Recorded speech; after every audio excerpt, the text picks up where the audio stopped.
Gracias. ¿Qué tal? ¿Cómo están? Buenos días con todos.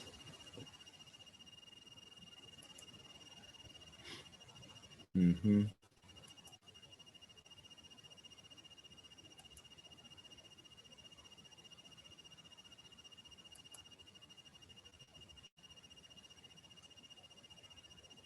Un segundito, ¿eh? Espero que todos se encuentren bien, estén cuidándose siempre, manteniendo las normas de seguridad y de esa forma encontrarnos pues adecuadamente, ¿eh? Evitando cualquier, cualquier riesgo, cualquier dificultad, ¿ya? Vamos a ir desarrollando, digamos, muchachos, que es nuestra primera clase oficialmente, ¿ya? Buenos días. A ver, voy a ver sus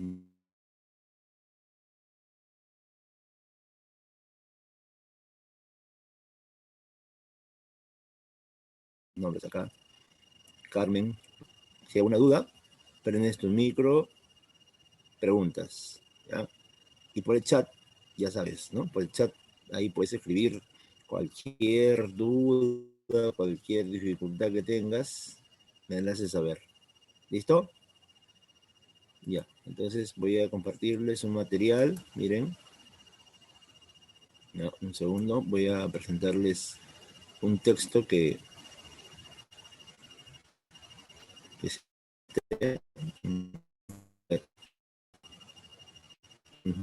ya, aquí lo tenemos, lo estoy compartiendo.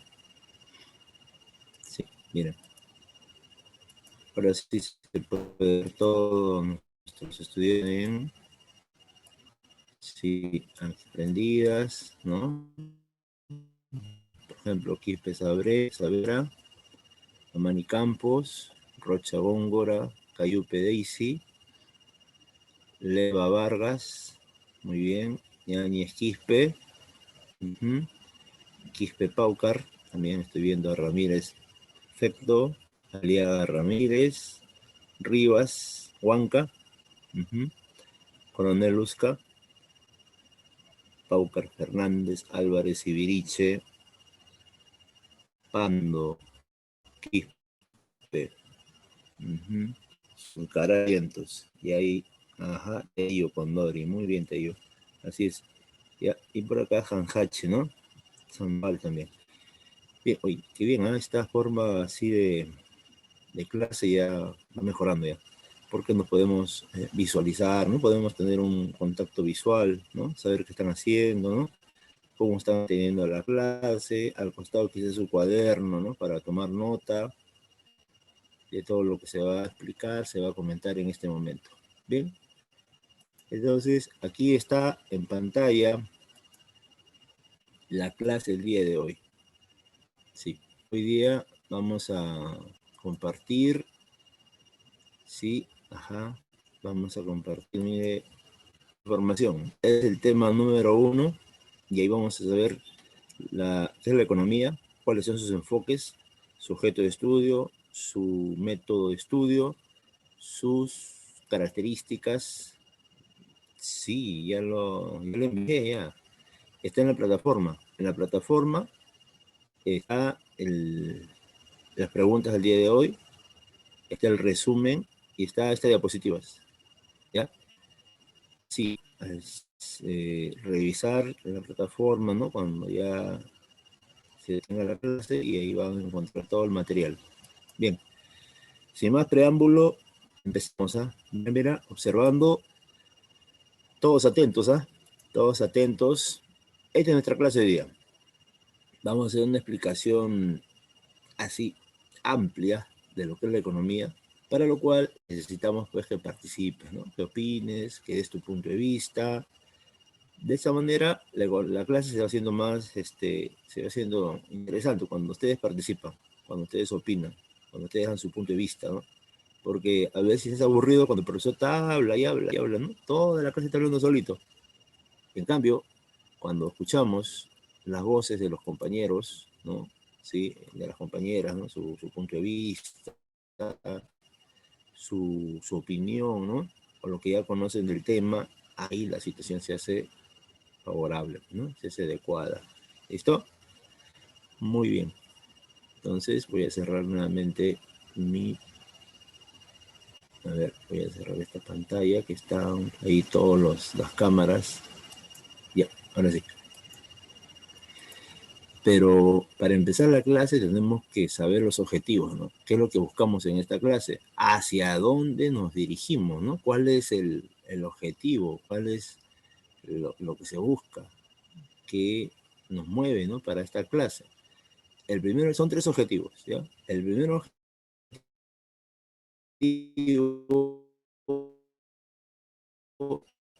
es estudiar los principales enfoques. Sí, el estudiante debe determinar ya que hay un enfoque A, un enfoque B, ¿ya? Y esos enfoques son los que se encargan, pues, de estudiar la economía. No vayas a pensar que hay un solo enfoque, no que hay una sola economía, hay varias. Así como hay historias tradicionales, historias científicas, así como hay una filosofía, una filosofía idealista, una filosofía materialista, antropología, arqueología, trabajo social, sociología, etcétera, etcétera, ¿no? O sea, en las ciencias sociales tenemos esa característica, que puedes encontrar varios enfoques, varios puntos de vista, y lo voy a explicar por qué, ¿ah? Sí. Entonces, este es el primer objetivo, que ustedes, al final de la clase, puedan identificar las 2 principales enfoques que guían la economía, ¿ya?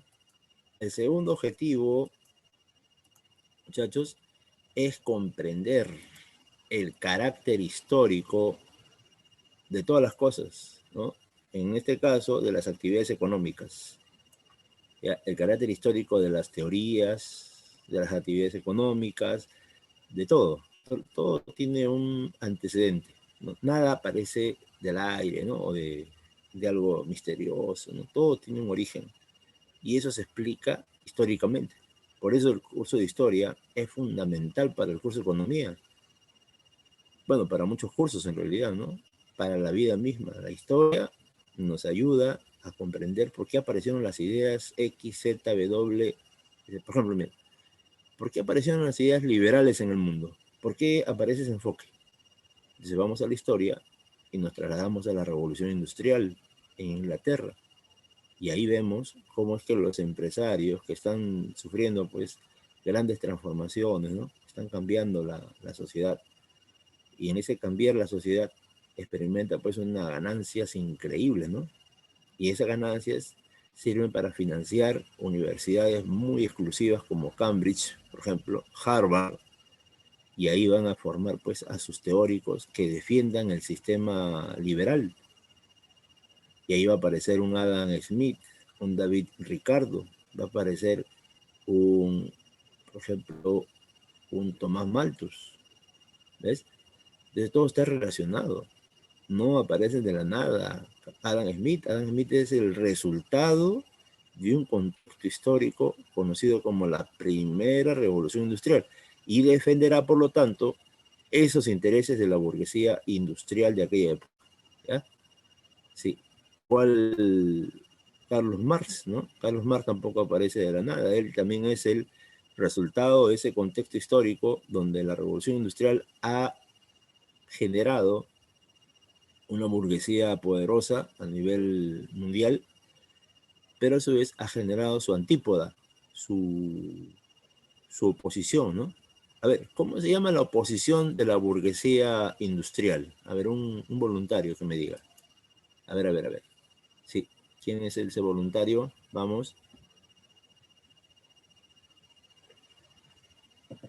¿Cuál es la antípoda de la burguesía?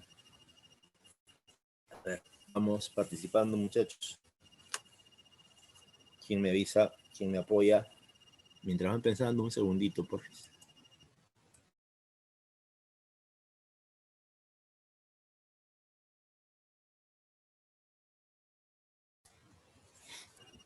Ya, a ver. ¿Ya se animaron? ¿Se animó alguien? La pregunta es sencilla. ¿Cuál es la clase social antagónica, opuesta, contraria a la burguesía? Mm, mm, Sigan, sigan, sigan, sigan participando. Empieza con la letra O. Algunos más profundos, sí, ajá. Empieza con la letra P también, ¿no? La O de obrero, como ha dicho Hanhachi. Y la P, muy bien. Esa es la palabra más usada en la historia, ¿no? Sí, exactamente, Hanhachi Lisset. Es el proletariado, la oposición, el antípoda de la burguesía industrial. Y eso ya es un tema de historia universal que no voy a tocar mucho, pero hay que señalarlo, ¿no? Así es. Y eso se explica y se entiende cuando hay un buen fundamento histórico.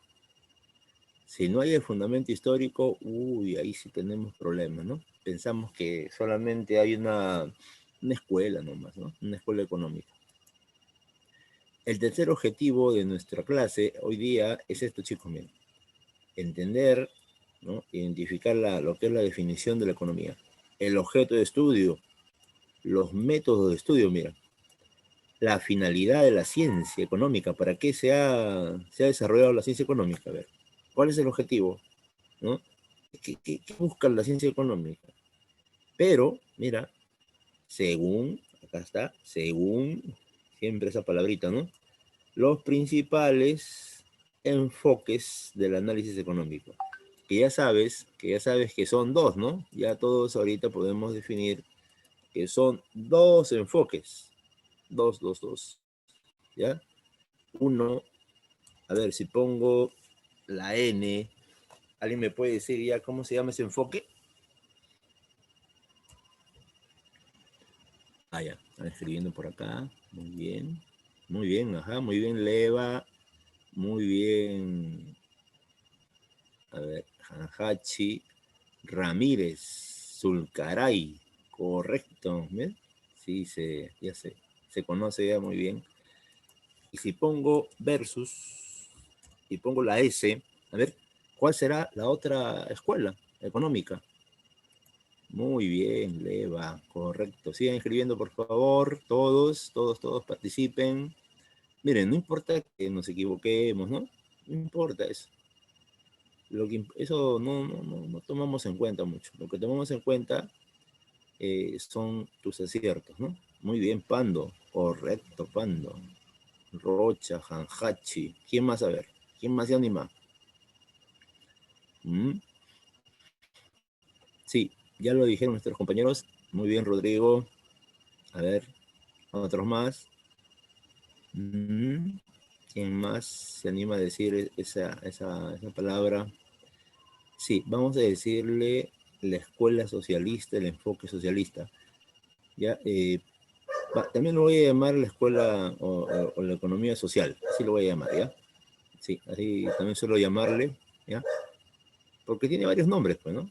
Es la escuela marxista, la escuela socialista, la escuela social, la escuela, a ver, económica de los trabajadores, etcétera, ¿ya?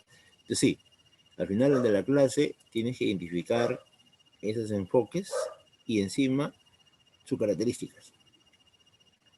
Bien, hasta ahí, ¿alguna duda, alguna pregunta, algo que no se comprenda? ¿O todo está claro? A ver, comuniquémonos. ¿Hay alguna interrogante, alguna duda?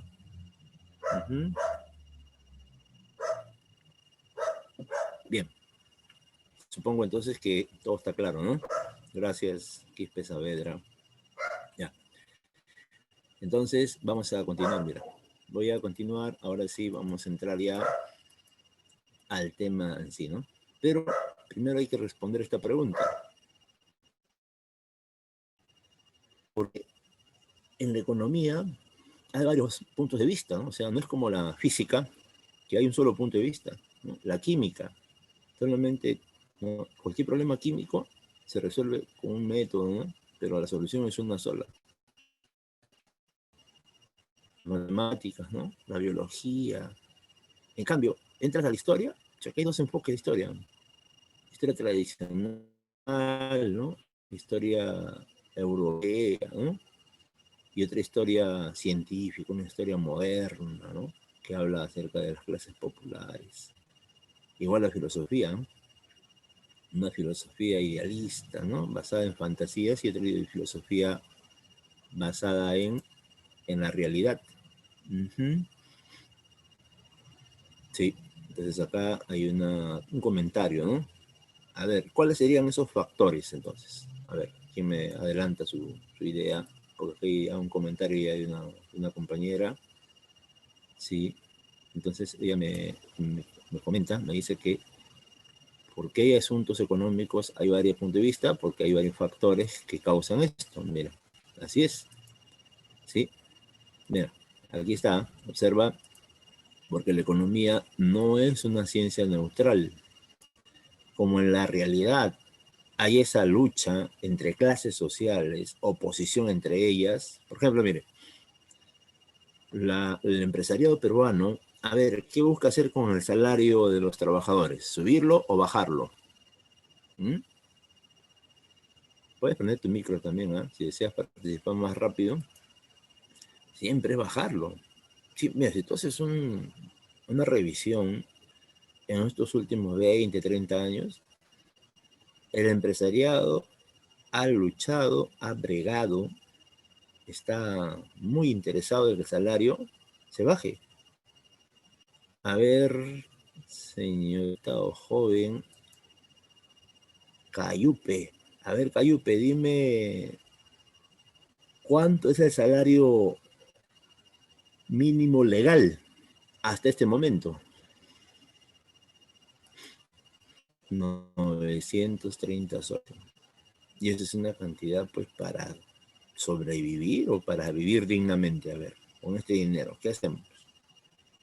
¿Tú crees que con este dinero se va a vivir adecuadamente? ¿Tú crees que con ese salario vas a poder estudiar? Tus hijos, no, si eres papá, si eres padre de familia, tus hijos van a poder estudiar siquiera. Vas a poder comprar los útiles escolares. ¿Sabes cuánto cuesta la lista de útiles escolares? Normalmente bordea los 500 hasta 1000 soles. Una lista de un hijo, ¿eh? Imagínate si son dos hijos, ¿ya? Imagínate que la esposa, a veces hay esposas que no trabajan, ¿no? O mejor dicho, no tienen una actividad laboral fuera del hogar, porque ahí en el hogar también ellas trabajan, pero ¿no? ¿Ya? Entonces no genera un ingreso. Sí, entonces ese es a ver, ese es un enfoque entonces, ese es un punto de vista. A ver, ¿y qué hacen los trabajadores por su cuenta? Luchan constantemente para que los salarios aumenten. Por ejemplo, los trabajadores de la educación, el sindicato de docentes. Ellos, a ver, ¿cuánto es el salario mínimo de un docente en el Colegio Nacional? ¿Alguien tiene idea? ¿Sabe esa cantidad? Ya, le voy a poner acá, ya. Le voy a decir mejor. El salario mínimo de un docente bordea casi los 2000 soles. Y de ahí hay una escala, ¿no? 3000, 4000, 5000. Ahora, ese aumento salarial de 2000 soles, porque antes estaba 700 soles, el salario de un profesor, 800 soles, 900, ¿no? Llegó hasta 1000, 1200 fue lo máximo que llegó solito, ¿no? El Estado empezó a subir poco a poco, ¿no? Pero esas cantidades mínimas. Y fue cuando los profesores se organizaron y empezaron a luchar por sus derechos, sobre todo en el gobierno de Toledo, es que, oye, empezó a subir el salario de los profesores. Una huelga nacional paralizó todo el sistema educativo. Un mes, 2 meses, y Toledo, arrinconado por los miles de profesores, tuvo que hacer un aumento de salario. Y en un gobierno de Toledo, el salario de un profesor se triplicó 3 veces. 3 veces, imagínate. Y después llegó el gobierno de la García, ¿no? El gobierno de Ollanta, y así. ¿Ves? Por eso hoy día se habla de 3000, 4000, lo que gana un profesor. Muy bien. Entonces, no es una ciencia neutral. La economía de defensa. de una postura e índices económicos concretos, específicos. ¿Ya? Mira, en la actualidad, repito, existen dos clases sociales antagónicas, opuestas. ¿Sí? Y estas están en desacuerdo, ¿no? Están en desacuerdo, están con puntos de vista distintos. Por ejemplo, ya te he dicho que el salario es un debate, ¿no? La escuela capitalista, la escuela de los empresarios, ¿no? La ideología de los empresarios plantea constantemente que el salario debe bajar. Por ejemplo, dicen de que en las provincias el salario de 930, que se paga a un pequeño grupo de trabajadores, por si acaso, la mayoría de gente, la mayoría de las personas que trabajan así en un oficio, por ejemplo, de ayudante de cocina, ¿no? O de mozo de un restaurante, o de ayudante de carpintería, ¿no? O ayudante de algo, ¿no? Porque son jóvenes, la mayoría que entran a estos trabajos. ¿Sabes cuánto le pagan? 500 soles, 600 soles, 700 soles. La gran mayoría no llega a los 930. Entonces, así tenemos, ¿no? Una discusión. Mientras que la escuela neoclásica, ¿no? Defensora del empresariado peruano, plantea la disminución del salario, los trabajadores organizados con su propio pensamiento, sus propias ideas, plantean que el salario debe ser aumentado. Por ejemplo, ahorita se habla de un salario digno, ¿no? Sería más o menos lo que pagan en Chile, ¿no? Lo que pagan en Argentina. Y eso que allá el coste de vida es un poquito más alto. Mira, allá 2.500 soles, un piso, ¿ya? Pero lo que necesitaría ganar un peruano para que viva dignamente, puede estudiar, puede alimentarse bien, pueda comprar sus medicinas, hacer un viaje, ¿no? Salir quizás de Lima a la zona de Cusco, conocer Machu Picchu, claro, sufrir un poco para llegar a Machu Picchu, ¿no? Porque hay un monopolio en el tren. No, no hay carretera para Machu Picchu, mira, 2021 no han construido una carretera. Solamente podemos llegar con un tren, ¿no? Y el tren cuesta caro. Y si quieres ir en el tren normal, tienes que amanecerte, ¿no? Pedir tu boleto con anticipación. Bueno, y todo un problema. Ya. También comprar tus libros. Sí, es poder estudiar. Se calcula más o menos entre 4.000 a 4.200 mensual. Mensual. ¿Ya? Esa es la lucha, ese es el antagonismo, esa es la oposición. Mientras unos plantean que el salario debe ser 600, 500, ¿ya? Otros, eh, otros dicen de que 2.400 base, piso. Y de ahí 3.000, 4.000 es lo ideal. Así es. ¿Ya? Sí, eso es lo que pagan en Chile, Argentina, en Brasil, ¿no? En Uruguay, sí, acá en Colombia, por ejemplo, ¿no? Entonces, acá en Perú sí te pagan una miseria, ¿no? Acá tenemos los salarios más bajos de Sudamérica. ¿Sí? Ahora, otra discusión también es el tiempo de trabajo. Sí, según los reclamos mundiales, ese trabajo debería ser ¿cuántas horas? A ver, ¿cuántas horas debería ser ese trabajo? Según estudios internacionales, a ver qué me dicen por acá. Ya están escribiendo nuestros postulantes. Muy bien, exacto. Quispe Saavedra. Muy bien, Rivas Leva, correcto. Ramírez, muy bien. Hanhachi. Muy bien, muy bien, muy bien. ¿Ya? Sí, 8 horas. Profe, eso no es un capricho de nadie. No, no, este es un estudio científico que manifiesta lo siguiente, mira. Para que una persona pueda trabajar y vivir, ¿no? Sin complicaciones, su horario laboral debe ser 8 horas máximo. Máximo. Para que pueda descansar otras 8 horas y recuperar su energía, ¿no? Profe, las 8 horas que restan, esas horas que restan, se dedican pues a una otra cosa, sobre todo a la familia, a los quehaceres, ¿no? A los quehaceres domésticos, a estudiar algún tema, ¿no? Entonces ahí están las 24 horas ya. A ver, ¿cuántas horas se plantea actualmente en Europa? En Europa ya no creen en esto de las 8 horas ya. En Europa, ¿qué están planteando los europeos? A ver, ¿alguien sabe? ¿Alguien conoce cuántas las horas que plantea Europa? Ah, muy bien, Quispe, sí. Sí, son las 6 horas. 6 horas. Imagínate, 6 horas. Y esa idea de trabajar 6 horas también tiene un basamento histórico. No es cualquier cosa, ¿eh? Sí. Plantear 6 horas tiene un fundamento muy interesante. Mira, como el día se divide en cuatro horarios, ¿no? Mira, 6 horas para trabajar, 6 horas para descansar, dormir, 6 horas mira, para estudiar, porque siempre tienes que estudiar. Si dejas de estudiar, tu nivel empieza a caer, empieza a disminuir ya.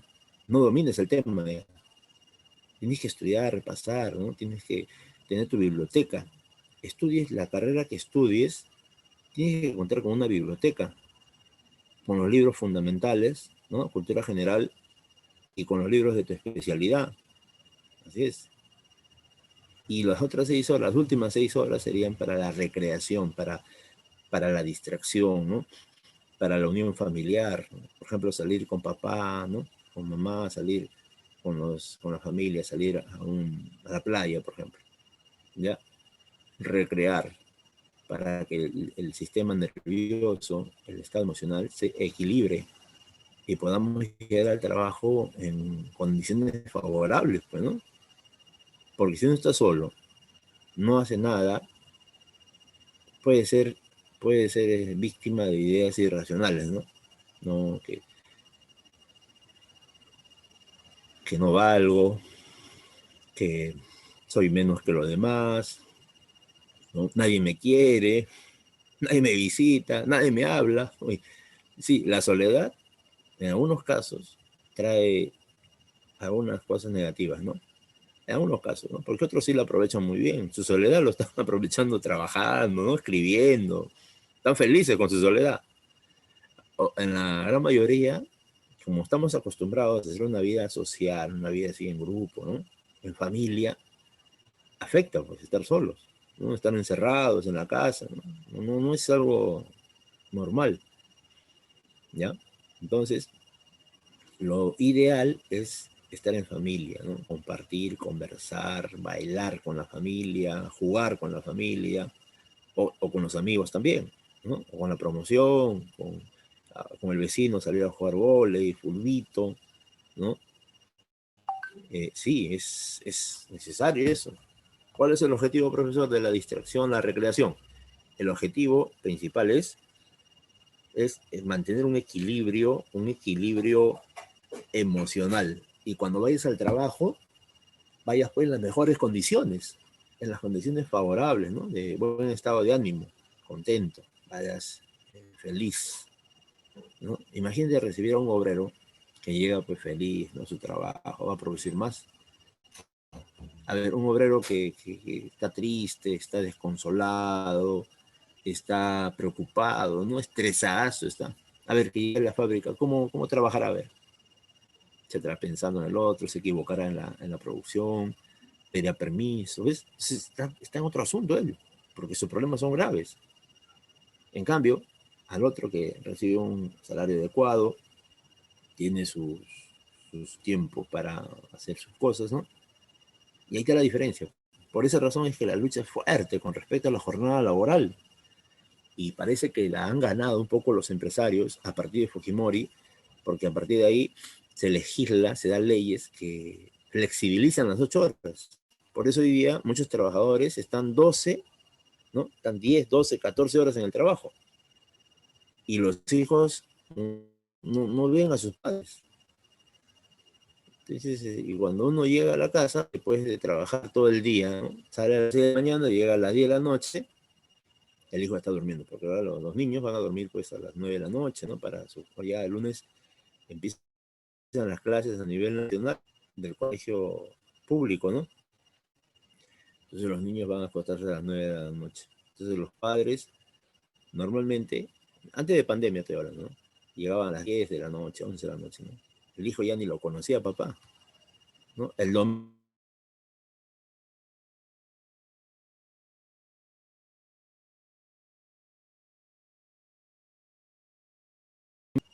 no sé, me estás visitando, tío. Sí, ¿y por qué trabaja todo el día? A ver, porque sus ingresos no le alcanzan. Y muchos trabajadores buscan un segundo, un tercer trabajo. Así es. Por ejemplo, un médico trabaja en el hospital, luego se va a la clínica en la tarde y en la noche tiene ahí un consultorio particular. Él atiende ya a sus pacientes en un lugar X. ¿Ves? Entonces, a las 11 de la noche está llegando a su casa. Y así, hay bastantes profesionales que han buscado 2, 3 trabajos, ¿no? Antes de pandemia. Cuando empieza la pandemia y ahí todo eso se pierde. Todito se pierde. Todito se cierra todito la posibilidad de trabajar, de conseguir un ingreso más y las familias sufren pues como muchos hemos vivido, ¿no? Bien, entonces ahí se da la lucha, el desacuerdo, ¿no? En cuánto debe trabajar. A ver, les comento que en Europa, Bélgica ya está aplicando las 6 horas a nivel nacional. Sí, porque es el Estado el que debe aplicar esto, no es el privado. El privado jamás va a ser. El privado quiere que trabaje 10, 12, 14 horas y con un salario miserable todavía. A ver, ¿por qué razón hay esta lógica? ¿Por qué razón te quieren hacer trabajar más y pagar menos? A ver, ¿qué es lo que están buscando ellos?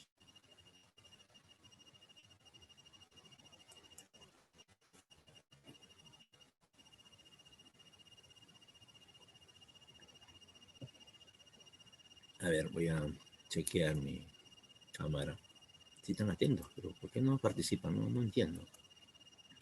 Ya, aquí está la primera respuesta, el primer comentario. Voy a leerlo. ¿Eh? Más tiempo de trabajo, más producción y con menos gastos en los salarios. Muy bien, ya está saliendo la idea principal, ¿no? Acá hay otro, mira, para que haya, así decía, para que haya más productos y no perder tanto tiempo en los salarios de los trabajadores. Perdón, no perder tanto dinero en los salarios. Ya está ya la idea, ¿no? Dice, a más producción, ¿ya? A más producción se va a generar pues más ingresos para la fábrica. Y esos ingresos van a crecer cuando los salarios son más pequeños, ¿no? Entonces la lógica, muchachos, señoritas, jóvenes, es que si te hacen trabajar más, es para hacer después, y te pagan poco, es para aumentar las ganancias. Las ganancias del empresario es lo más importante de todo este proceso de producción que estamos estudiando, ¿no? Que estamos analizando. Bien, ya lo han respondido los compañeros, ya, ahora vamos a la siguiente, mira. En conclusión, ya para finalizar esta respuesta que está un poquito larga, dice así, mira, en conclusión, existen dos enfoques. Los neoclásicos, que han respondido ustedes, que son los defensores a ultranza, defensores a muerte de los intereses de los empresarios peruanos, ¿ya? Y el otro grupo se llama los economistas de la escuela social, así lo voy a llamar, ¿ya? La escuela social, que plantea, era sí, crítica a todas las injusticias, una crítica a trabajar 10 horas. ¿Cómo vas a trabajar 10 horas, 12 horas, pues? 14 horas. Acá en Perú pasa eso. ¿Eh? Te vas a las zonas de Gamarra, ahora con la pandemia para un poquito el asunto. Pero normalmente los jóvenes de 18 años promedio, ellos trabajan 10, 16 horas en centros textiles, ¿no? En metalurgia, carpintería, servicios en general, etcétera. Y eso hay que denunciar, bueno. Hay que denunciar que en Gamarra hay talleres donde trabajaban los ¿no? textiles con candado. Echaban candado al local, el empresario se iba a ver su otro negocio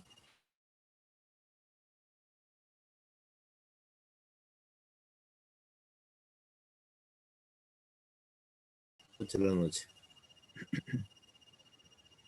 ¿Ya? Y eso se vio claramente en el incendio que hubo en la fábrica Nicolini, el local de Nicolini, acá en el centro de Lima, cuando había trabajadores que estaban encerrados en un container, ¿no? Cuando se produjo el incendio, encadenados estaban. El esclavismo laboral peruano es terrible.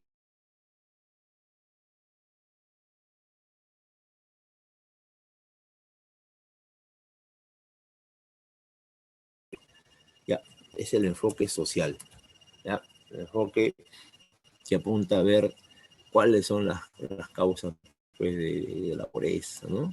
¿Por qué hay tantos pobres y poquitos ricos, ¿no? ¿Por qué se abandonan los ancianos hoy día? Hoy día nuestros ancianos están en una historia universal. Primero, casi la mayoría no tiene seguro, no tiene atención médica, y sus familiares no pueden cubrir sus gastos, se mueren solitos en sus casas. Miles, ¿ah? La pandemia parece que fue elaborada para ellos, porque ellos son los principales afectados, ¿no? La gran mayoría de gente afectada por esta enfermedad son los ancianos. Sí, y ya el BI, el Fondo Monetario Internacional, el Banco Mundial, ya habían dicho ya, que los ancianos cargan al tema público. Un anciano se enferma, un anciano hace esto, entonces el Estado tiene que cubrir esos gastos y genera un déficit al presupuesto y proveerles sus alimentos, su ropa, ¿no? Todas sus cosas. Ya, esa es la razón de por qué existen dos en economía. ¿Ya? Sí. Ahora, ya en la clase pasada ya hablamos acerca de la historia de las actividades económicas. Ahora solamente voy a grosso modo más. En esta época, mira, en esta época de la antigüedad, la economía no se teorizaba, no se explicaba, sino se practicaba. A ver, ¿qué actividades se practicaban antiguamente? La casa. La cacería, muy bien, sigue. Muy bien, señoritas, qué gusto escuchar esas voces.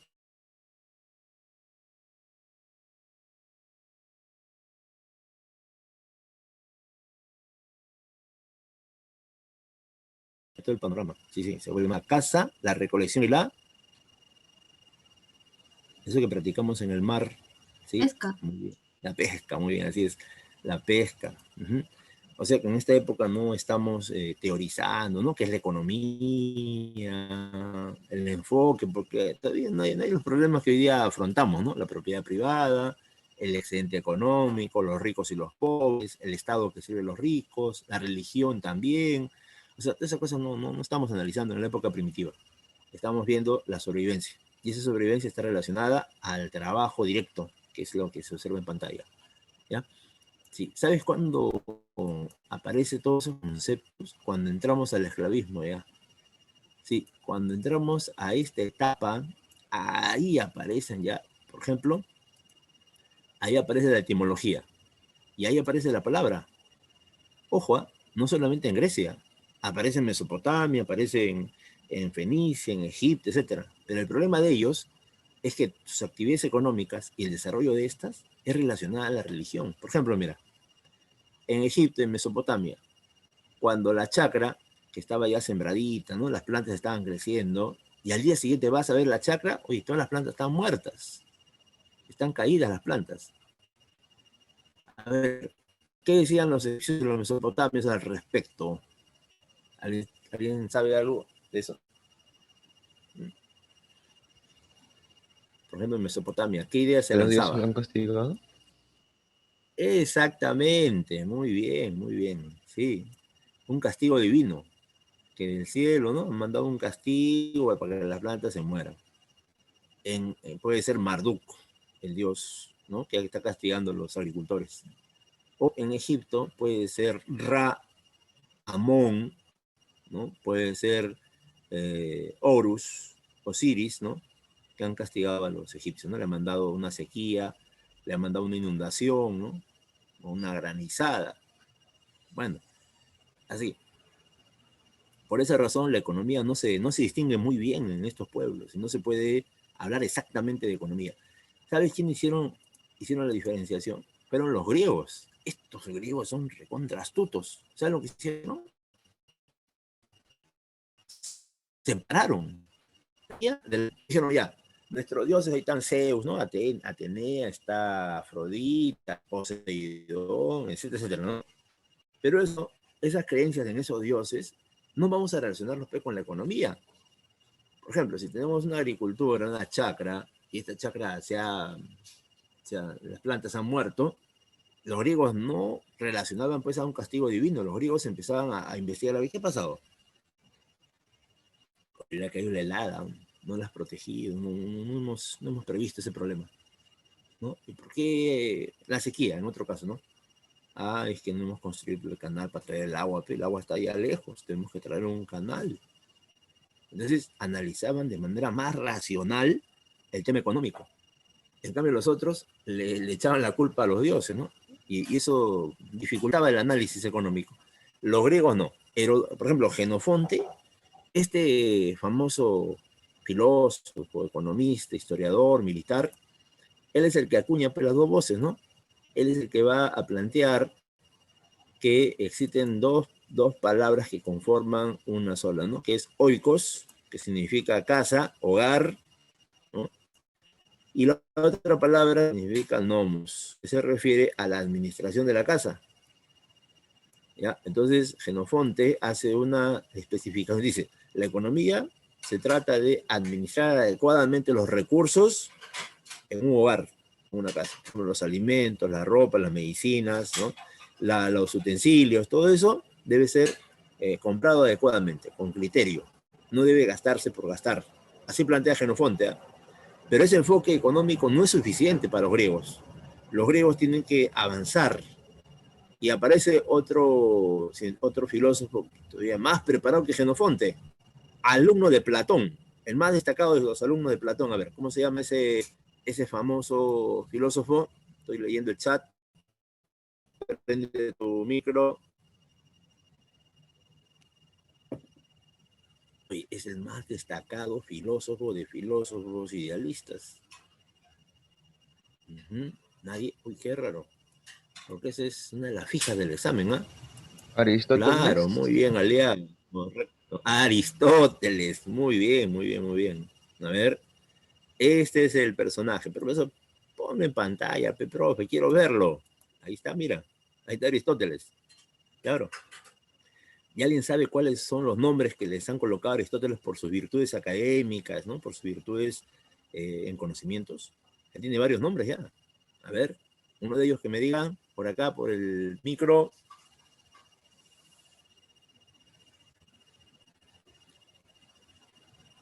Sí, Aristóteles se le conoce con el nombre de padre de la economía antigua.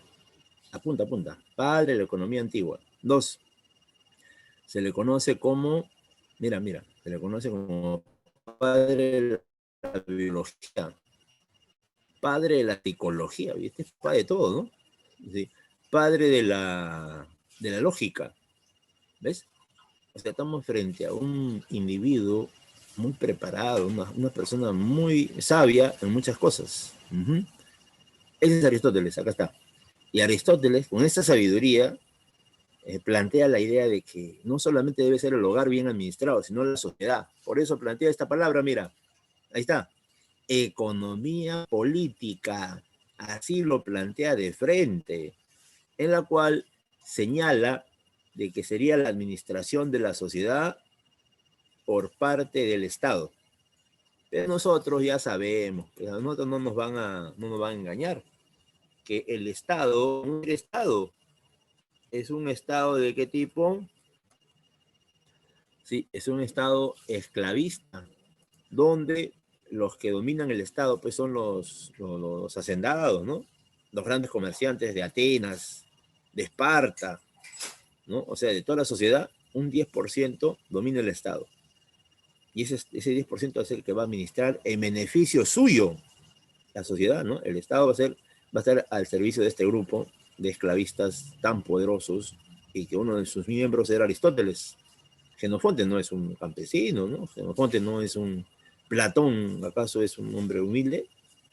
Quizás Sócrates, ¿no? Que rechazaba la riqueza, rechazaba toda esa pomposidad, esa vida de lujo, pero también pertenece a esa nobleza antigua, ¿ya?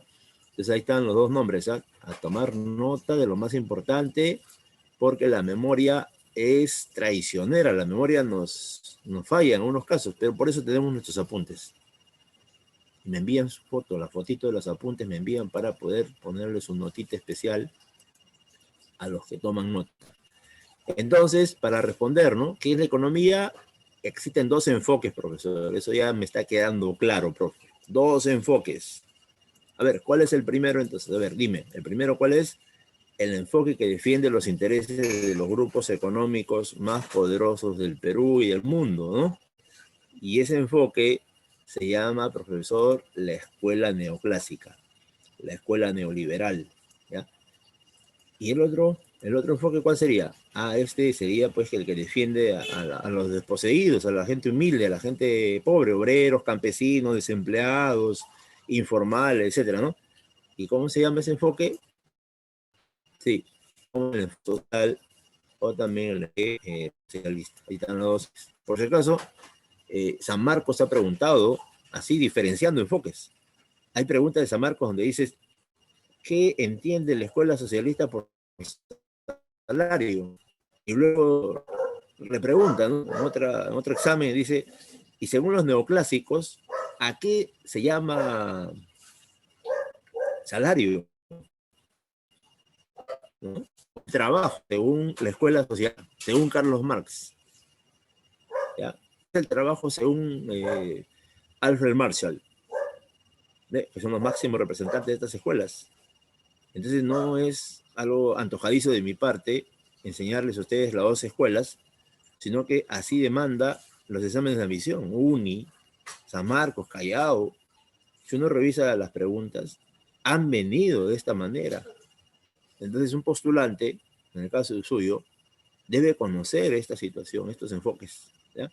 ¿Y dónde surgen los enfoques? De una realidad muy dispareja, una realidad muy diferenciada, conocida por el criterio del clasismo, ¿no? Donde vamos a encontrar, aquí mire, clases pudientes con todas las riquezas y la gran mayoría gente pobre, ¿no? Gente que no puede estudiar, no puede viajar, ¿qué va a poder leer? Pues, ¿no? No se puede leer. Si no tienes plata, es difícil acceder al conocimiento, a menos que sea pues demasiado astuto, ¿no? Demasiado creativo, ¿ya? Porque sí hay casos, ¿no? Gente muy humilde que se ha forjado su carrera, se ha forjado su profesión, ¿no? Lo malo es que a veces se olvidan de esos orígenes, y a veces se ponen al servicio de los empresarios y explotan a sus hermanos, como no te imaginas, ¿ah? Y todavía los humillan, les insultan, ¿no? Y cuando ves a ver sus orígenes, son bien populares, son bien proles, bien humildes, pero su cabeza ya se ha cambiado, ya está como uno de los empleados del jefe, ¿no? Más fieles al jefe, ¿no? Sí, y así vas a encontrar bastantes en tu camino como estudiante, futura profesional, así es. Ese es el primero que vamos a desarrollar. Se llama el enfoque neoliberal. Acá está. Y su caricatura que he escogido, a menos que alguien me diga que no corresponde, es la de un millonario, ¿no? Sí. Profesor, ¿y esta economía a quién favorece, a quién defiende, profe?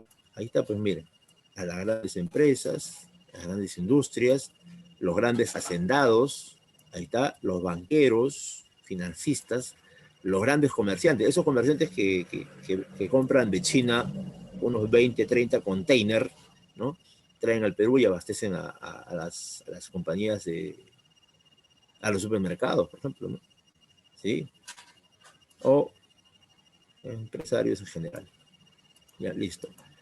Ahora, existe la intención de camuflar, ¿no? de ocultar los verdaderos intereses de esta economía. Por lo tanto, se presenta con estas palabras, mira. Por eso tienes que estar atento, muy despierto, porque van a querer sorprenderte, ¿no? Te van a decir, no, eso que te explican no es cierto. Acá nosotros somos economía, punto. Nos llamamos ciencia económica. Uy, qué bonito este título, ¿no? Ciencia económica. Como si no hubiera varias economías, ¿no? Ciencia de la escasez, ya, si no te parece. Ya, si quieres ciencia de la elección, ¿qué tal? ¿Qué tal? ¿Sí o no? Es atractivo, ¿no? Jala la atención. Y a veces a los más novatos, a los más bisoños, a los más inexpertos, a los más jovencitos, pero los que están saliendo de la, no están saliendo de su etapa de pubertad, ¿no? Ellos están conociendo, están sabiendo, ¿no? Están entrando al conocimiento, ¿no? Ellos son sorprendidos con esta palabra, mira. Y he visto un caso. Una alumna un día me dice, profesor, a mí no me gustan pues las políticas, ¿no? Los corruptos, no me gusta nada de eso. Y yo le digo, está muy bien, estoy de acuerdo contigo, le digo. Sí. Por eso, profe, voy a estudiar economía pura. Así le digo, o sea que para ti no hay escuela neoclásica, escuela socialista, eso no existe.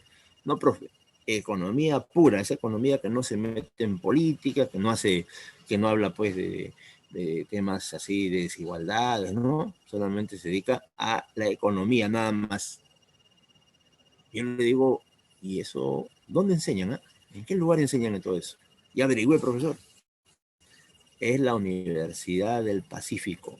Universidad del Pacífico. Ahí va a enseñar economía pura.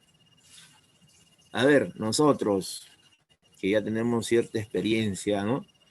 En este asunto, pues, de las universidades. A ver, en la Universidad del Pacífico, que es la universidad más exclusiva del Perú, la más cara, ¿no?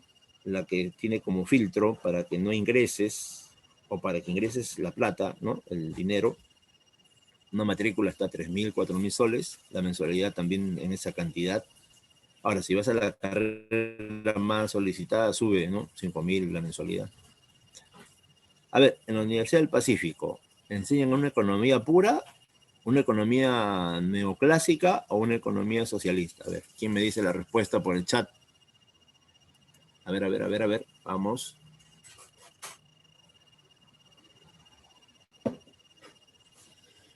Muy bien, ahí está, respondiendo que es una economía pura. Pura también, mira. Ajá, correcto, mira cómo me responden, ¿ah? ¿Quién más?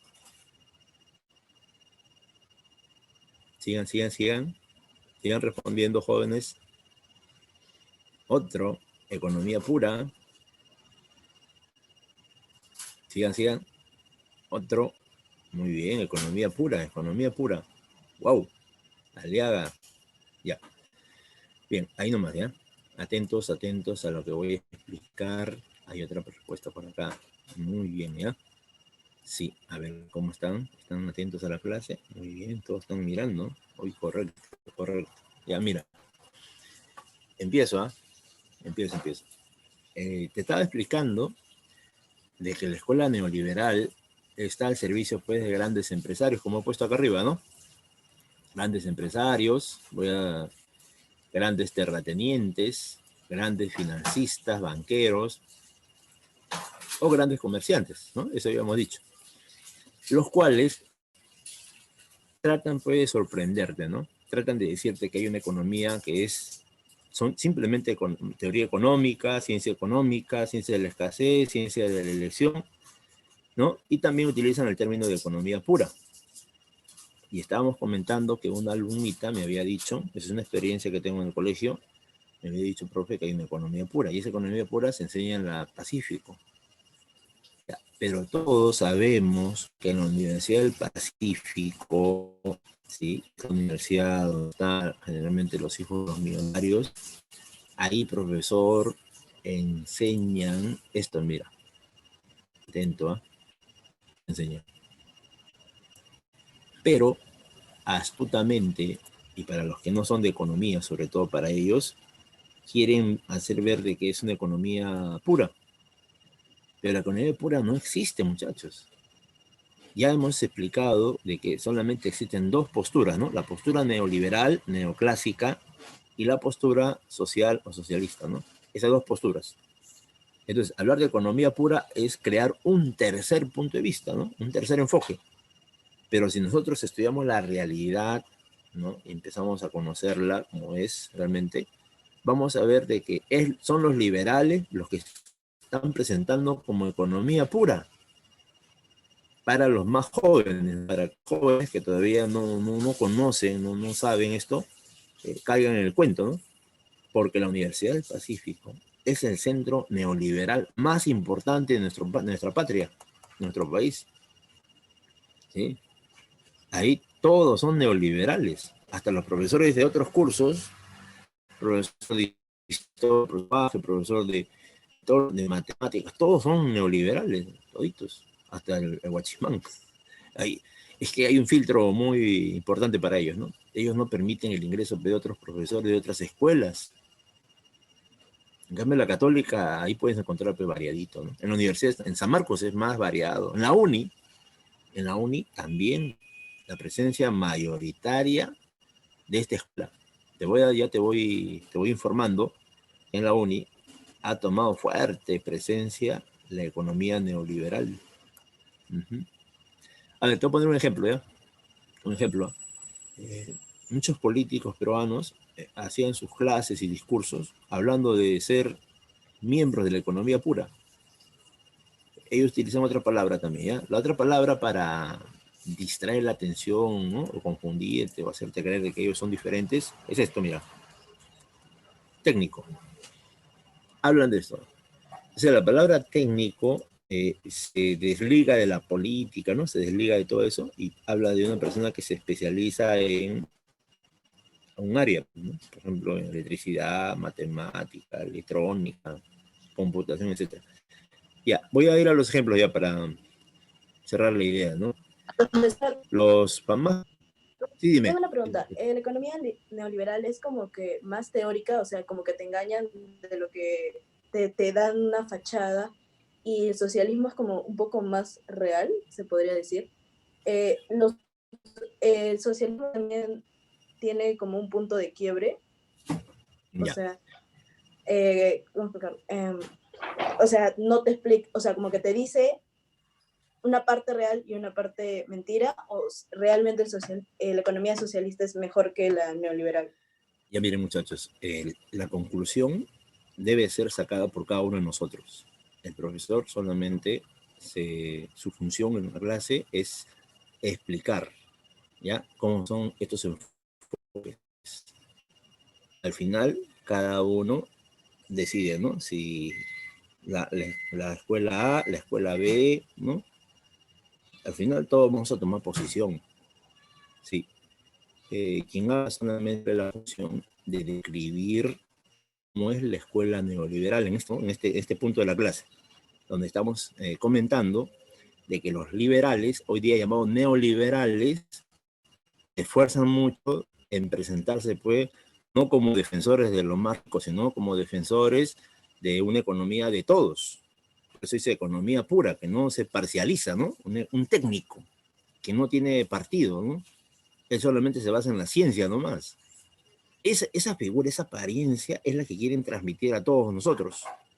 Pero ya los viejos, ya los que ya estamos en este asunto pues hace décadas ya, a nosotros no nos van a vender ese discurso. Este discurso de economía pura, de ser técnico, va hacia los jóvenes, hacia los escolares. Un ejemplo, Pedro Pablo Kuczynski, antes Alejandro Toledo, en sus clases, en Estados Unidos, acá en Perú, empezaba su clase, así como hoy día él lo hace Rafael Pérez, el candidato, ¿no? Está siendo catapultado por los medios de comunicación, así igual como él, ¿no? Decía, yo no soy político, yo no me meto en política, yo solamente estoy en actividades económicas. ¿Sabes lo que decía? Es que decía, todos sus alumnos son técnicos, entonces como un matemático, ¿no? que no ve intereses de los empresarios, ni intereses del pueblo. Él lo que busca es la ciencia. Cuando llegó a ser presidente, bueno, y toda su vida, ¿no? Él fue un gran defensor de los empresarios extranjeros que fueron al Perú a saquear la minería, la pesca, a saquear el gas de camisea. Es que fue el causante de que el gas de camisea pase a manos extranjeras. Y casi el 80% de peruanos no tenemos gas. Cuando el gas está acá cerquita en Cusco, ¿no? Y ese gas de camisea pudo haberse difundido en todo el Perú. Igual Toledo. Alan García en sus últimos discursos, porque también aprendió la lógica del discurso, también se presentaba así, ¿no? Yo soy de economía pura, que soy un técnico, pero en el fondo estaban escondiendo pues su ideología, esa ideología que es el neoliberalismo, y que, como repito, está al servicio y defensa de los intereses de las grandes empresas, las grandes haciendas, los grandes bancos, los grandes negocios, ¿no? A nivel internacional. Por esa razón, muchos jóvenes se confunden, ¿no? Y dicen, no, sí, hay una economía pura, estos son los verdaderos, son los técnicos. Por ejemplo, ahorita hay miles de peruanos que ya se han identificado con ese candidato de la ultraderecha que es Rafael López Aliaga, ¿no? Y están contentos con él. Cuando uno hace un estudio económico de la vida de este personaje, es parecido a la que hace César Acuña, a la que hace Alan García, Alejandro Toledo y PPK, ¿no? Una vida así llena de problemas, ¿no? Con la justicia. Evasión de impuestos, ¿no? Lavado de activos, ¿no? Complicidad con muchos políticos, ¿no? Según algunas denuncias, sería el testaferro de, mejor dicho, el testaferro de Keiko, ¿no? Sí, así como hay bastantes. Bien, entonces ahí nomás voy a parar el comentario. Repito, jóvenes, no se malinterprete la clase. El alumno saca sus conclusiones. Él decide. Acá nosotros solamente describimos sus características y esto es una característica que lo puede explicar en cualquier lugar, cualquier profesor, ¿no? Todos saben de que el neoliberalismo en la segunda revolución industrial en Inglaterra. Ahí está Cambridge, ahí está Marshall. Entonces surgen para poder elaborar teorías, como dice la señorita, elaborar teorías que expliquen lo que está pasando en esa época, ¿no? Porque estamos entrando a una época de mayor desarrollo industrial. La burguesía industrial inglesa está en una expansión incontrolable, ya no solamente inglesa, ahora alemana, francesa, estadounidense, japonesa, y toda esa expansión tiene que ser explicada con un conjunto de teorías, un conjunto de conocimientos, que no existía, pues, porque el liberalismo ya quedó chico para todo este avance. El liberalismo fue creado por Adam Smith y su equipo, su grupo de economistas para el siglo XVIII, para la primera revolución industrial. En la segunda revolución industrial ya no es suficiente. No es suficiente, esos conocimientos de Adam Smith han quedado limitados. Entonces, en el siglo XIX, siglo XX, estos empresarios, esta gente de mucho poder económico, va a financiar a Cambridge, financiar a Harvard. Y dime, si un empresario te financia los estudios, a ver, sí, si un empresario viene y paga todos tus estudios, tu beca, paga todo, a ver, ¿vas a teorizar en contra de él o a favor de él?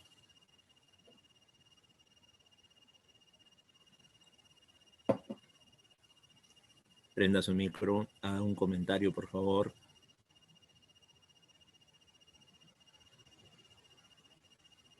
Vamos, muchachos.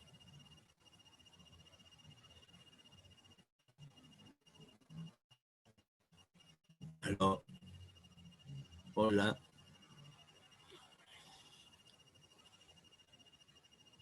Bien. Entonces, como decía, jovencitos, porque esta parte es muy apasionante, ¿eh? Esta parte que explicamos es muy controvertida, ¿no? Genera a veces confusión, muchos se esclarecen, otros no, pero esa es la idea. Como dice la mayoría de profesores, ¿no? Crear un conflicto cognitivo, ¿no? Un conflicto cognitivo.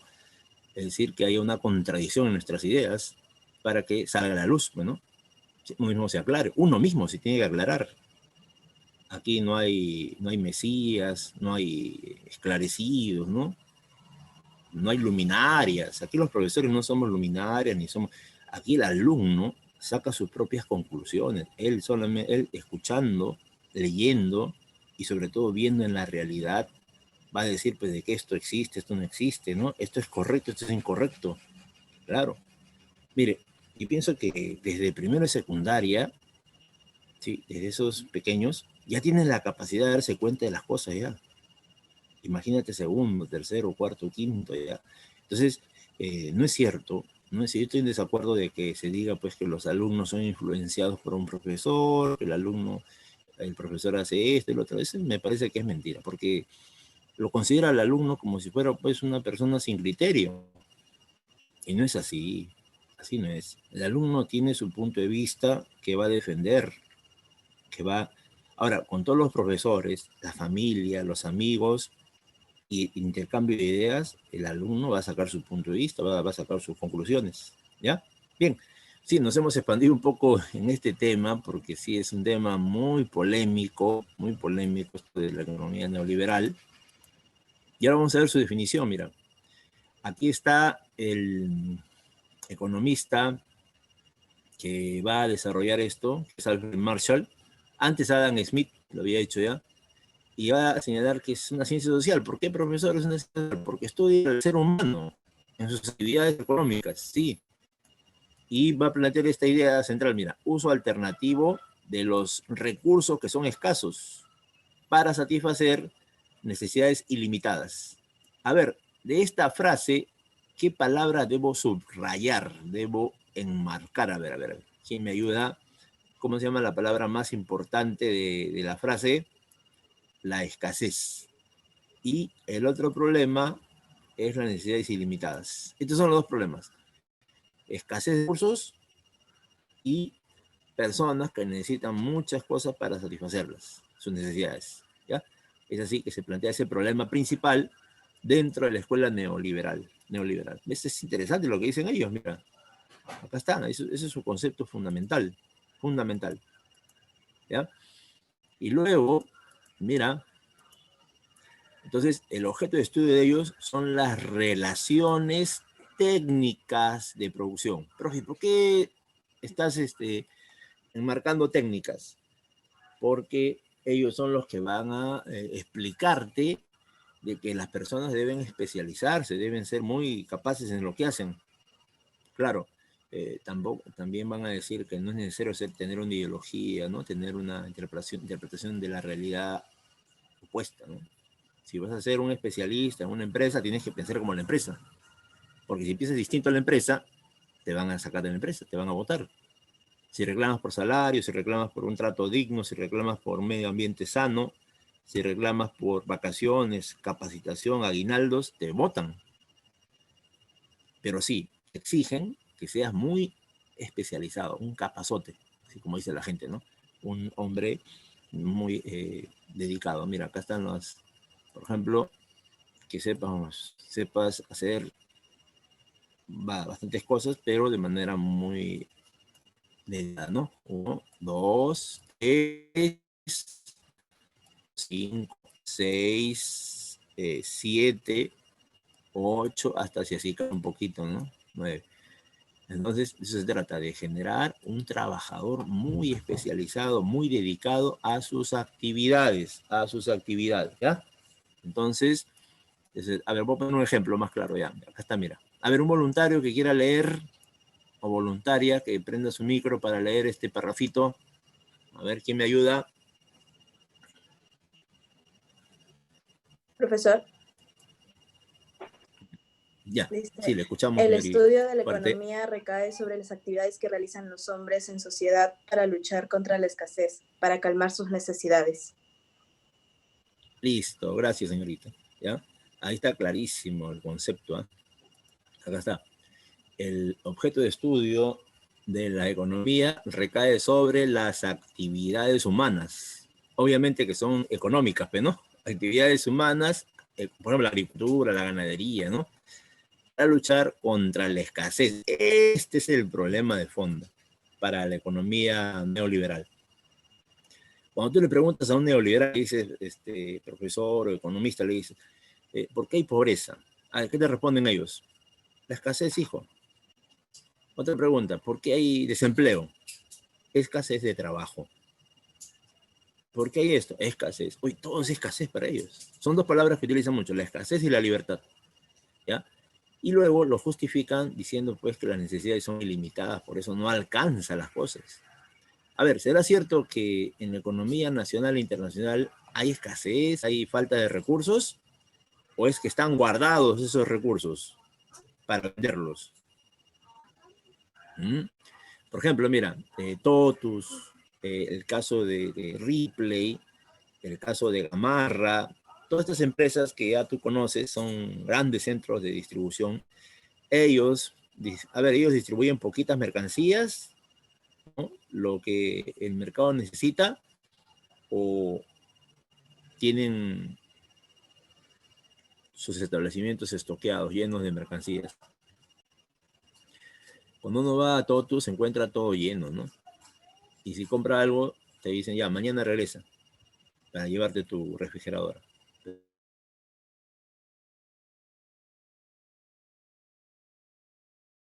Pero yo quiero ahorita. No es que lo van a traer del almacén casi de media cuadra, ¿no? Sí, date una vuelta con tu mamá, con tu papá, ¿no? Un aceito, ¿no? Por barrios. Porque es una zona todavía un poco peligrosa, pero mirando, almacenes por todos lados, ¿no? Por la maternidad, almacenes. Bajando del cementerio, almacenes. La vuelta, almacenes. O sea, han construido almacenes y de ahí entran los containers, salen los camiones y llevan la mercancía, ¿no? Por ejemplo, las telas a Gamarra. Y en Gamarra empieza la producción en los grandes talleres textiles. Es otro ejemplo, ¿eh? Ahora, tú conoces las Malvinas, ¿no? Ahí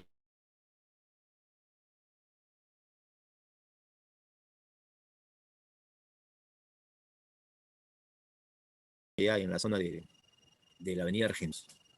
Ya, ahí están los centros comerciales, ¿no? Ya, tú te vas a 2, 3 cuadras por los rieles, ¿no? Búscalo. Y de ahí te vas debajo, que también es una zona no tan tranquila, ¿ya? Y encuentras más almacenes, pero ahora de tubos, de cables, de focos. Oye, así en ese. Entonces eso de la escasez en realidad pues es una idea que los neoliberales nos quieren vender para hacer pensar pues, de que nosotros debemos contentarnos con lo poco que tenemos. Deberíamos tener pues una laptop de 5.000, 10.000 soles. Y tenemos laptop, ¿no? Que bordean pues una i3, hermanos. Ahorita la que debe estar es i7 de última generación, ¿no? Ya, así es. Pero dice, no, no alcanza, así que contenta con lo que tienes. Hay escasez.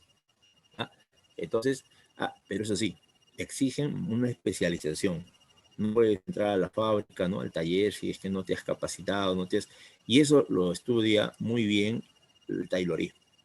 El taylorismo se encarga de capacitar a los trabajadores a un nivel muy alto para que puedan producir las cantidades más extraordinarias. El otro ejemplo es el Fordismo. El Fordismo capacita a sus empleados, por ejemplo, este de acá está viendo el sistema de dirección del automóvil, este otro ve los neumáticos, este otro está viendo el chasis, este otro equipo, porque son equipos, ¿ya? Este otro está viendo los frenos, este otro está viendo el parabrisas, ¿no? O lo que van a colocar más adelante. Entonces hay equipos que se forman, altamente especializados, ¿no? Quizás este es el mecánico, ¿ya? Entonces, estos equipos son especializados, por ejemplo, en mecánica, otros en electricidad, otros en así, ¿ya? Y su producción se dispara, pues, ¿no? La producción crece como jamás se ha visto, ¿eh? Ese es el Fordismo.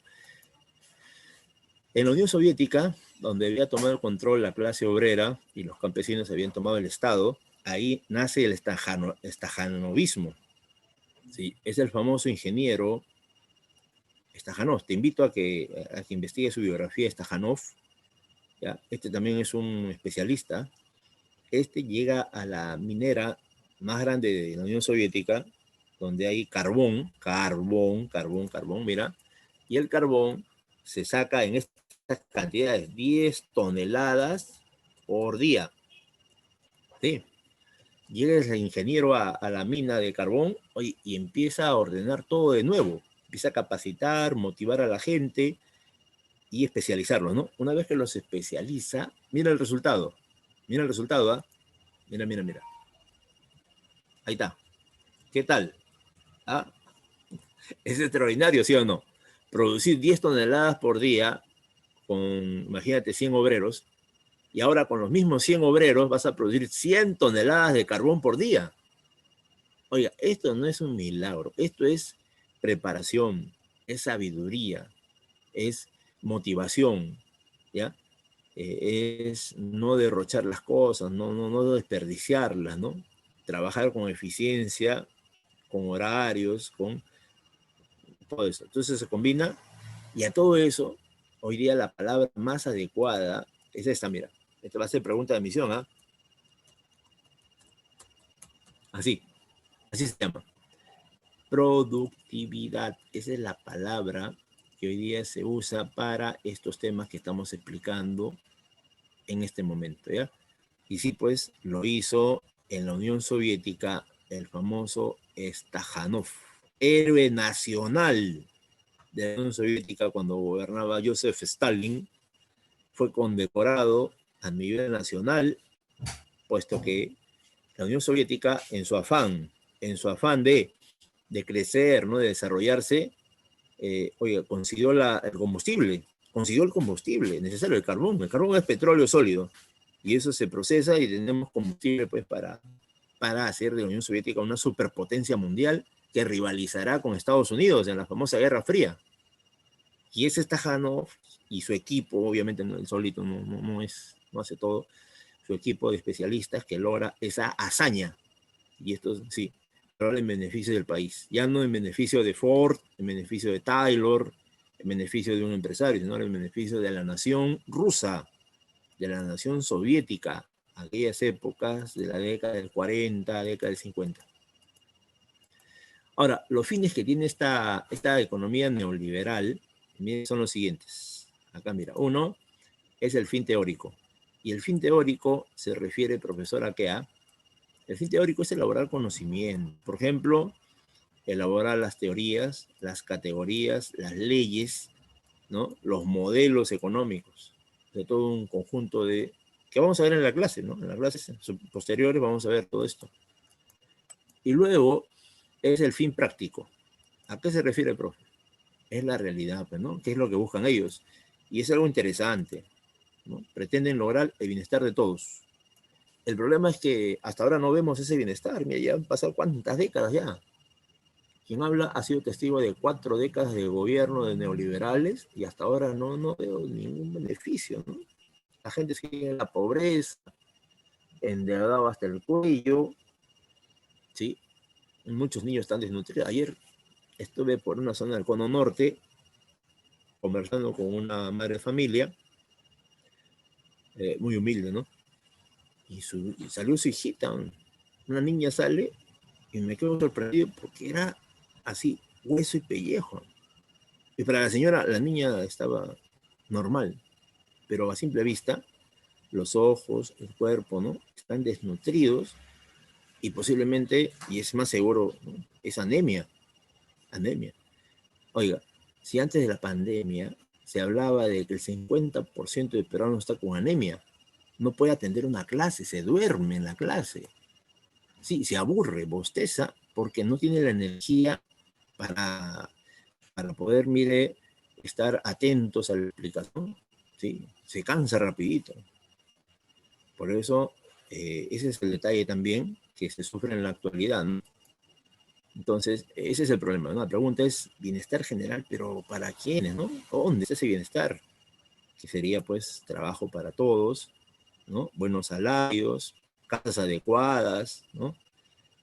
Lugares donde poder hacer deporte, ¿no? Polideportivos. En el Agustino, los polideportivos deberían estar en cada cuadra, en cada barrio, ¿no? Debe haber estadios, ¿no? Bibliotecas, institutos de investigación, bueno, todo eso no existe, ¿no? No existe, ¿no? En diferentes lugares de Lima tampoco existe. Ahora, ¿qué características tiene el neoliberalismo? Mira, tiene estas características. Uno, que es un enfoque excesivamente individualista. No le interesa el contexto. O sea, lo que pase a su alrededor del individuo no tiene interés, solamente se centra en él nada más. Entonces, así saca sus conclusiones, estudiando solamente al individuo. Observa, es idealista porque lo primero que ve son las decisiones que nacen del sujeto, del individuo.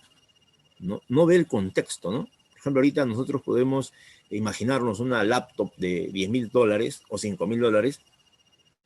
¿Y qué te dice el neoliberal? No, si tú tienes voluntad, puedes conseguirlo. Sí, si tienes decisión, lo haces. Pero no analiza el contexto de ser pues una zona humilde, ¿no? Donde no hay recursos, donde no hay, apenas mucha gente tiene para comer nada más, ¿no? Ni siquiera estudia. Entonces, pero sí dice, ¿no? El que quiere, el que desea, lo logra. Solamente está en el deseo, en el pensamiento nomás, la voluntad, todo, ¿ya? Y así va inculcando esas ideas pues en nuestra gente, ¿no?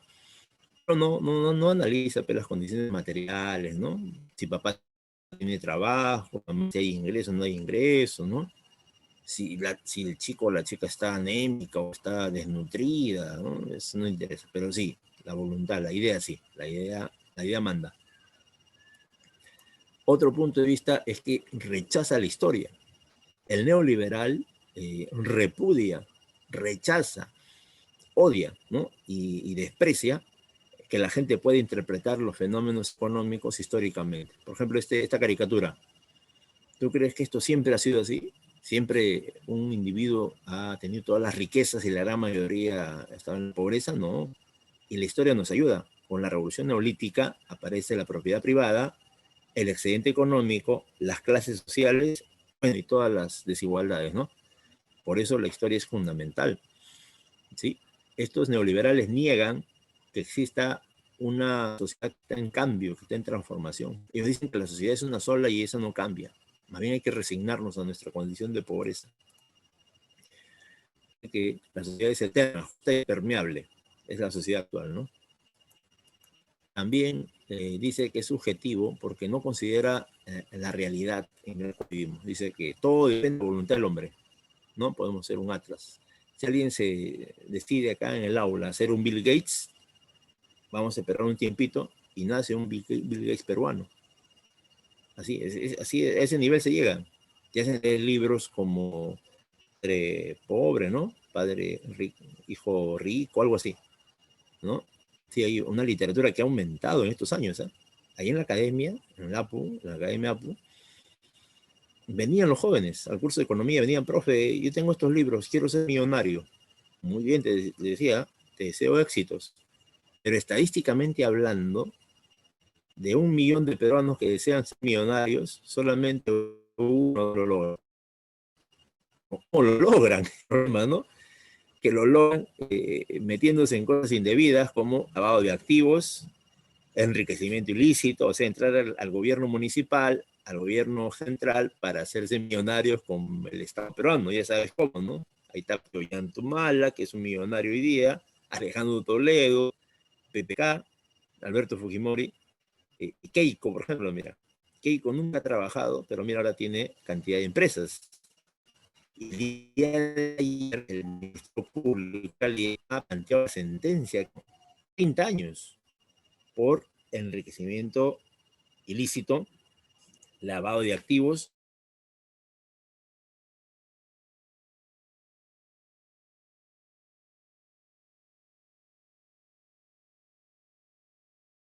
tráfico de influencias. Uy, la clase faltaría para hablar de este tema, ¿no?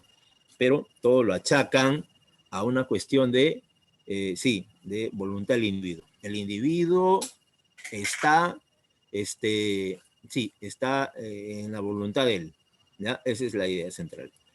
Ahora sí, ya para terminar la clase, vamos a entrar al otro enfoque, al enfoque social, ¿ya? Al enfoque que nos explica de un punto de vista ya popular, un punto de vista del trabajador, ¿no? Del campesino, del obrero, ¿ya? De la persona humilde, de la persona que vive en pueblo joven, desde ahí va a teorizar, ¿ya? Se le llama economía política, no te olvides, ¿ah? Así se le llama. No es política económica, es otra cosa, son diferentes. Economía política, ¿ya? Y repito, está en función a intereses de los trabajadores, de la gente humilde, de la gente del pueblo, ¿no? Sí. Enfoque o defiende, ¿no? Enfoca o defiende los intereses de los trabajadores, de la gente del pueblo, ¿ya? Segundo, afirma categóricamente que el trabajo es la única actividad creadora de riqueza. Eso es, ¿ya? Sí, y esto es chocante para un empresario, ¿no? Cuando el empresario, él se considera, pues, la luminaria, ¿no? Se considera que él, su fábrica, sus máquinas y su materia prima es lo más importante, ninguneando al trabajador.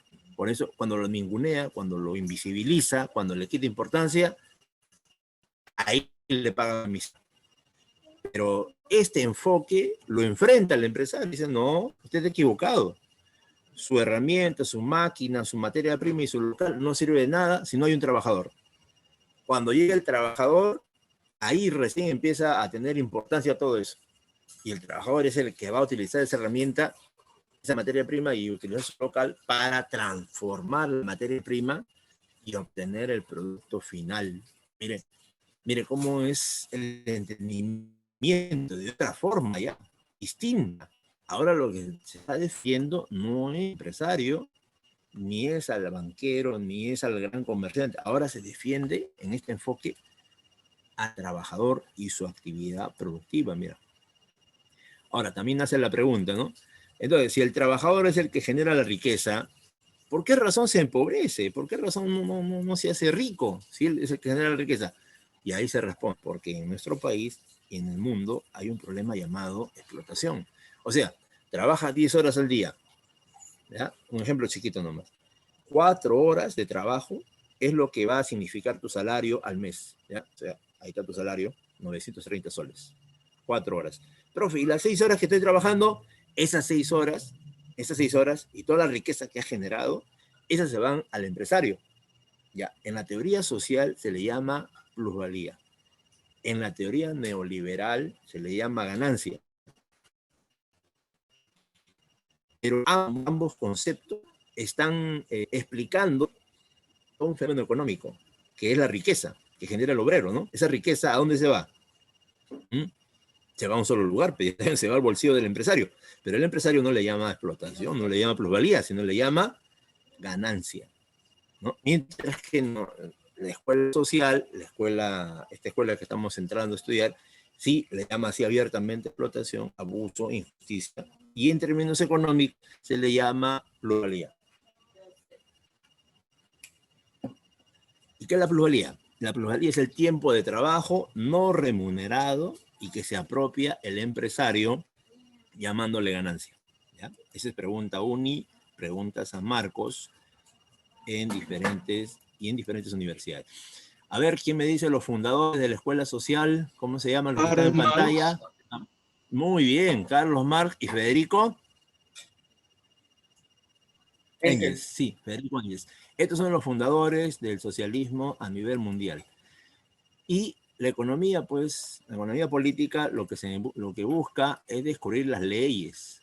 ¿Qué explican esas leyes? Origen, desarrollo y superación de las sociedades, ¿no? Hacia una sociedad más justa, una sociedad más donde haya igualdad, donde no haya pues discriminación, maltratos, exclusión, ¿no? Acá no se excluyen por la cuestión económica, ¿sí? No vas a acceder a esos centros de estudio tan equipados, tan bonitos, porque no hay plata, ¿no? Entonces tenemos que bregar por entrar a la universidad más elitizada del Perú de origen nacional, que es la UNI. La UNI es una universidad muy elitizada porque de 10.000 que postulan, solamente entran 800. 800 entran. pero 10.000 están postulando, imagínate. Entonces, tu nivel académico tiene que ser altísimo, sobre todo en matemáticas, ¿no? En matemáticas. Y letras, ya lo sé, letras marca la diferencia. Si compites con matemático contra matemático y tienes buen nivel, ok. Pero si quieres superarlo, ahí entra letras ya. Entra tus respuestas de economía, tus respuestas de lenguaje, de historia, con eso ya lo remata cualquiera. Por esa razón, en el APU le dan mucha importancia a los cursos de letras para que en el momento de definición académica, en el examen de admisión, nuestros alumnos puedan ya marcar como son matemáticos, ojo, uno que va a la uni pues no puede ser un matemático a medias, tiene que ser un matemático completo, sino que los cursos de letras ya van para su visión general, ¿no? Su cultura general, y también asegurar su ingreso, porque esos puntos de economía, ¿no? De preguntas de economía, de historia, ya lo aseguran, y ahí tenemos cachimbo ya, tenemos ingresantes, ¿ya? Entonces, ¿qué cosa es la economía política, la economía social? Sí, lo plantea claramente Federico Engels. Es una ciencia social también, es una ciencia social, ¿sí? Profe, ¿y de qué se encarga, profesor? Sí, estudia las leyes de la economía, de la producción, el cambio, la distribución y consumo en una sociedad contemporánea, una sociedad actual. ¿Ya? Mira. También, sí, va a explicar de que las sociedades están en constante desarrollo, en constante cambio. Y esos cambios empiezan, mire, a partir de la comunidad primitiva, pasando por el esclavismo, entrando al feudalismo, al capitalismo, y en algunos países como Cuba, Corea del Norte, el socialismo. ¿Ya? Entonces así se va a explicar la historia de esa manera, de esa forma, basándose pues en los hechos económicos, ¿no? En los hechos reales que han sucedido en estas épocas. Ahora, el objeto de estudio son las relaciones sociales de producción. Cómo la gente se relaciona para producir, para generar las mercancías. Por ejemplo, en la época esclavista, el amo, ¿qué pasaba con él? ¿No? ¿Qué pasaba con el esclavo? ¿Cuánto recibía de riquezas? Cero. En la época feudal, el siervo, ¿qué recibía por su trabajo? Ni las gracias, porque era gratuito. Solamente le daban un pedazo de tierra para que él pudiera desenvolver ahí. El señor feudal vivía en un castillo con todos los lujos. Igual, en la sociedad capitalista, ¿cómo es la vida? ¿Cómo se relaciona la gente para producir? Y a todo eso se estudia a partir de la economía política. Y ahí se descubre, ¿no? De que las clases sociales se relacionan entre amos, esclavos, siervos, feudales, capitalistas, obreros, y el fondo de todo es la producción y la distribución de la riqueza. Ese es el fondo de todo, ¿no? Y si eso lo identificamos, sabemos de qué se trata, no hay ningún problema. Ahí tenemos la mejor visión de la realidad peruana e internacional. La finalidad de la economía política es estudiar para descubrir, explicar y comprender y aplicar la ley de desarrollo y cambio social. Eso ya lo hicieron los rusos en 1917, los chinos en 1949 y en 1959 los cubanos ya lograron sus cambios, ¿no? Respectivos. Así es. Miren, características, a ver, ¿quién está en pantalla? ¿Quién me ayuda? José Carlos Maretegui. Sí, ese es así conocido por nosotros porque está en nuestro material, está en nuestra insignia.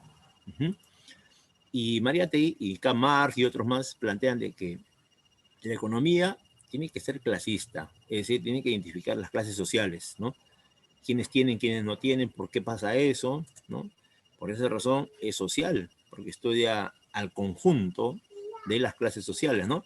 Y es objetivo porque parte de la realidad, no parte de las ideas, parte de los hechos reales. ¿Qué está sucediendo? ¿No? A ver, ¿cómo trabajan? ¿En qué condiciones? A ver, ¿quién es el dueño? ¿Quién es el obrero? Así, ¿ya? Y es histórico porque analiza la actualidad ciñéndose los antecedentes. A ver, por ejemplo, la empresa Coca-Cola, ¿cómo ha logrado ser la número 1 del mundo? Vamos a su historia. El diario de comercio, ¿por qué es el diario más famoso? Vamos a su historia. A ver, uy, ahí se encuentran unas sorpresitas fuertes, ¿no?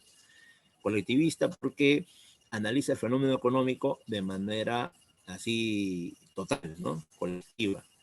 Y científica porque se basa pues en el avance de la ciencia biológica, química, física, matemática, ¿no? Astrofísica, esos conocimientos, esa es la base, y todas las injusticias no se quedan calladas, se denuncian todas. Si encuentras algo malo, algo que está ahí, por ejemplo, que te hagan trabajar pues 12 horas, 14 horas y encima te paguen una miseria, eso se denuncia. Eso se lleva a un periódico, se lleva a la prensa, ¿no? Y se hace público a la gente. La gente debe conocer por qué las personas que trabajan tanto no pueden crecer, no pueden desarrollarse y siempre están en la pobreza. ¿Ya? De tal forma de que se llega a esto, ¿ya? Mire, los métodos son dos métodos, ¿no? El método inductivo y el método deductivo. El método inductivo, acá está el método inductivo, parte de, mire, de casos particulares primero. Arma una hipótesis, demuestra, y con esa demostración llegamos a una ley, principio general. Por ejemplo, la ley de la oferta y la demanda, la ley de mercados, la ley de Gresham, la ley de Bronce, la ley, etc. Muchas leyes económicas. Y luego, el otro método, el método deductivo es al revés. O sea, se complementa. ¿Cómo así, profe? Porque parte del principio general, ¿no?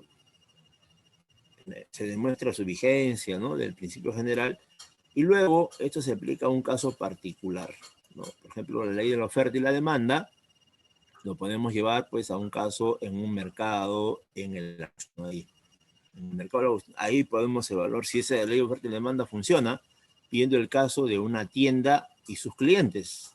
Ahí podemos evaluar. Entonces estamos partiendo de lo general a lo particular. Es el método deductivo utilizado en la ciencia económica. ¿Ya? Sí, ahí está. Aquí está el gráfico, observación y análisis, casos particulares para llegar a principios generales, ¿no? Y el deductivo es de casos generales, establecer casos particulares. Finalmente ya, la economía se divide en dos campos, economía positiva y economía normativa. La primera es lo que es, o sea que ahí no hay juicio, no hay punto de vista, ahí no hay lo que a ti te gusta, lo que tú quieres hacer, ahí es la realidad, tal y como es. En cambio, en la economía normativa sí, en la economía normativa ahí sí hay un punto de vista, lo que tú quieres que se haga. Pero ese deseo no se cumple porque no somos gobierno. Tienes que ser gobierno y ejecutar una política económica para realizar eso. Ahora, en la economía positiva, ahí tenemos dos ramas, ¿ya? La economía descriptiva, perdón, que se encarga de organizar la información recolectada. La teoría económica explica los hechos económicos en base a dos ramas, la microeconomía y la macroeconomía. ¿Ya? La microeconomía es la que estudia los fenómenos particulares, la teoría de precios, el mercado, la teoría de oferta, teoría de la demanda, teoría de la empresa, son casos particulares. En cambio, la macro no. La macro estudia globalmente la economía. El PBI, la crisis, la inflación, la recesión, el desempleo, la pobreza. ¿Ya? Entonces, todos estos son estudios, ¿ya? Para saber la economía.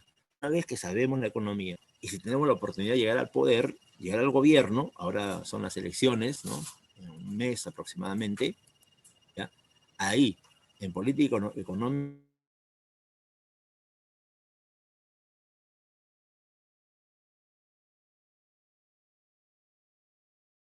va a decidir, mira, qué se va a realizar, ¿sí? Y cuánto consumo se va a promover, cuánto se va a comprar al extranjero. Son decisiones del Ministerio de Economía, bajo el mando del gobierno central, que es el presidente actualmente, Sagasti, ¿no? Antes Martín Vizcarra, antes Pedro Pablo Kuczynski, ¿ves? Y ahora no sabemos pues, a quién elegirá la población, porque hay toda una duda, la gente no está informada, ¿no? Y algunos plantean pues no votar. Listo.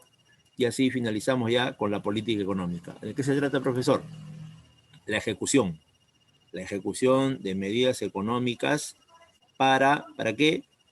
Para lograr objetivos del gobierno central. ¿Listo? hemos culminado nuestra clase y ahora nos preparamos, ¿para qué? Para dar nuestro